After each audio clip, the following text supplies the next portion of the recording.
So yan yung explanation ko, mahabang explanation ko. Bakit pa tayo mag-question and answer? Para atakihin ninyo ako? Tapos, alam naman nating lahat. Congressman Zaldico, Congressman Martin Romualdez lang ang nagdidesisyon sa budget ng bayan.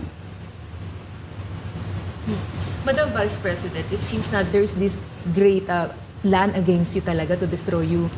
And speaking of plan, kasi during the budget hearing po, may nagsabi kasi doon ng let's stick to our plan. And you also called that person po.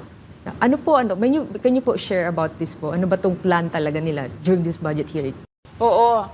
Doon sa budget hearing na nangyari noong August 27, nakita nyo na, meron na silang nakahandang PowerPoint presentation, meron na silang nakahandang audiovisual presentation, meron na silang nakahanda na script na binabasa.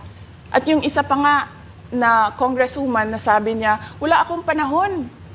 Basta mahaba ito. Hindi ko mabasa letter per letter.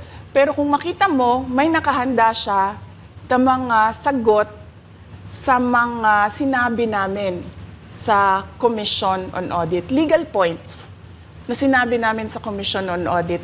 Bakit napakadelikado ng ginagawa na kinukuha ang mga dokumento ng hindi tapos at hindi final na audit. So kung makita mo, ganun yun, nakahanda sila.